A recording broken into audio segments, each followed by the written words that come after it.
Salut à toutes et à tous et bienvenue dans la Minute Cyber, votre rendez-vous quotidien pour décrypter les menaces numériques et surtout vous donner les clés pour vous en protéger. Aujourd'hui, accrochez-vous car on va plonger dans une réalité de plus en plus troublante, celle où vos propres yeux et vos oreilles pourraient bien vous jouer des tours. Oui, on parle des deepfakes et des voix synthétiques. Ces clones numériques créés par l'IA sont devenus plus vrais que nature et sèment le doute, la confusion et surtout la fraude. Pour en parler et nous éclairer sur ces dangers insidieux, j'ai le plaisir d'accueillir une experte reconnue dans le domaine de la cybersécurité, Léa. Bienvenue Léa. Bonjour Jérémy, merci de m'inviter. C'est un sujet absolument crucial en ce moment, et il est vital que chacun comprenne bien de quoi il s'agit. Alors, pour être très clair, un deepfake, c'est littéralement une vidéo ou une image qui a été entièrement manipulée, ou même générée de toutes pièces par une intelligence artificielle. L'objectif, faire dire ou faire faire à une personne, qu'elle soit célèbre ou monsieur tout le monde, des choses qu'elle n'a absolument jamais dites ou faites. C'est bluffant de réalisme. Et pour la voix synthétique, c'est le même principe mais appliqué à l'audio. L'IA est capable de reproduire la voix de n'importe qui avec une fidélité incroyable, parfois après seulement quelques secondes d'écoute de leur vraie voix. Le plus effrayant, c'est que ces technologies évoluent à une vitesse fulgurante, rendant ces falsifications de plus en plus indétectables pour l'œil et l'oreille non entraînés. On parle de créations si réalistes qu'elles dupent même des professionnels expérimentés.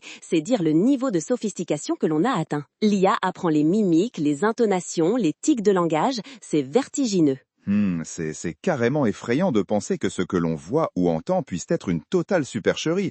Alors Léa, concrètement, pourquoi est-ce une menace si pressante et si dangereuse pour le grand public et les entreprises? Qu'est-ce que les escrocs en font? Excellente question, Jérémy. La principale raison, c'est leur potentiel immense pour la fraude, la désinformation et même le chantage. Imaginez le scénario classique de l'arnaque au président. Mais cette fois, ce n'est pas un simple email, c'est un faux appel vidéo avec le visage et la voix de votre PDG qui vous demande d'effectuer un virement urgent vers un compte inconnu, sous prétexte d'une opération confidentielle. La pression est énorme, la source semble incontestable, et la victime agit sans réfléchir. C'est terrifiant. Ou encore, un message vocal d'un proche, votre enfant, votre conjoint, en détresse avec sa voix clonée à la perfection, vous suppliant d'envoyer de l'argent immédiatement. L'émotion prend le dessus, la raison s'efface. C'est une manipulation psychologique redoutable, car elle exploite directement notre confiance et nos liens affectifs. Au-delà de l'argent, ces outils sont aussi utilisés pour la désinformation de masse, en créant des fausses interviews ou des faux discours de personnalité,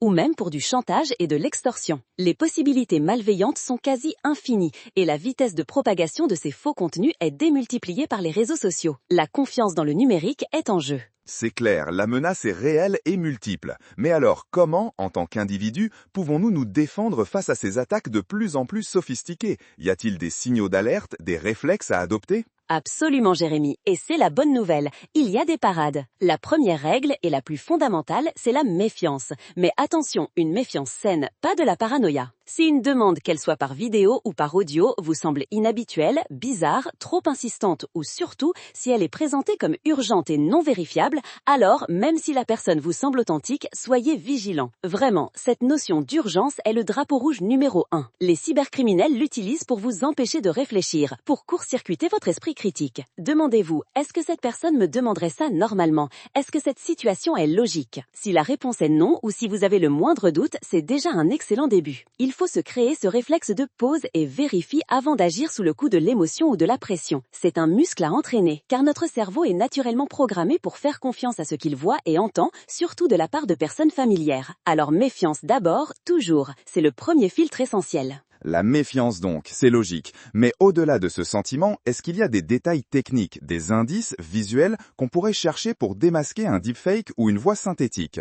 Tout à fait, et c'est là qu'on peut devenir de petits détectives. Pour les deepfakes vidéo ou images, cherchez les incohérences visuelles. Par exemple, les mouvements de lèvres peuvent être bizarres, ne correspondant pas tout à fait au son, comme s'ils étaient désynchronisés ou trop parfaits, sans les petites imperfections naturelles de langage. Regardez les clignements des yeux. Ils peuvent être irréguliers, trop fréquents, pas assez, ou carrément absents. C'est souvent un point faible de l'IA. L'éclairage peut aussi être étrange, ne correspondant pas à l'environnement ou l'ombre portée semble anormale. Parfois, l'image est trop parfaite, trop lisse, sans grain, ce qui est contre-intuitif mais peut être un signe. Et observez le cou ou les oreilles, ce sont des zones où les algorithmes peinent encore à rendre les détails naturels. Pour les voix synthétiques, écoutez attentivement le rythme de la parole. Est-il trop régulier, trop monotone, comme un robot, ou au contraire, y a-t-il des intonations qui ne sonnent pas naturelles, des coupures brusques, un manque d'émotion là où il devrait y avoir. Parfois, la voix que sonner un peu métallique ou avoir un léger écho. Les deepfakes vocaux peuvent aussi avoir du mal avec les émotions complexes, les rires, les pleurs. Ce sont des anomalies subtiles, mais avec l'habitude, on peut les repérer. C'est comme apprendre à reconnaître un faux billet. On cherche les petites erreurs. Des points très concrets à surveiller, c'est super utile. Et si on a le moindre doute, même après avoir cherché ces indices, quel est le geste qui sauve ? Ah, Jérémy, le geste qui sauve, c'est la vérification par un autre canal, et c'est le plus important. Si vous recevez un appel ou un message suspect, même si la voix ou le visage sont ceux que vous connaissez, ne répondez jamais à la demande directement. Raccrochez et rappelez la personne sur son numéro habituel, celui que vous avez déjà dans vos contacts, que vous connaissez et en qui vous avez confiance. Ne rappelez pas le numéro d'où vient l'appel suspect, car il peut être piégé. Vous pouvez aussi la contacter via une autre application de messagerie que vous utilisez habituellement avec elle, un SMS ou un email pour confirmer la demande. Si c'est une entreprise qui vous contacte pour une demande inhabituelle, ne cliquez sur aucun lien dans un email ou ne suivez aucune instruction vocale. Allez directement sur son site officiel, tapez l'adresse vous-même et appelez son service client via le numéro que vous trouverez sur ce site. Et pour un proche, la meilleure astuce, le golden standard, c'est de poser une question dont seul lui connaît la réponse, une information très personnelle. Nommez-moi le nom de notre premier chien. Quel était ce détail insolite de nos dernières vacances? Si la personne hésite ou ne peut pas répondre, c'est un signe clair que vous êtes face à une imposture. C'est la méthode la plus fiable car l'IA ne peut pas deviner ces informations privées. En gros, sortez du canal de communication initial. C'est la clé pour couper court la manipulation. Des conseils d'une clarté limpide, Léa. Merci énormément. C'est absolument essentiel de comprendre que ces menaces, les deepfakes et les voix synthétiques, sont non seulement croissantes, mais qu'elles deviennent aussi de plus en plus indétectables à l'œil et à l'oreille non traînés.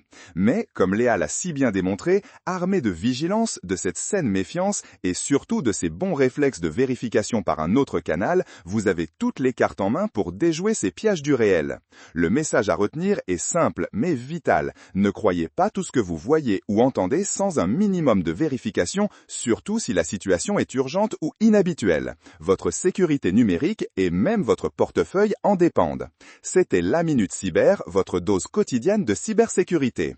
Restez ultra cybervigilant et on se retrouve demain pour un nouveau sujet capital. À très bientôt.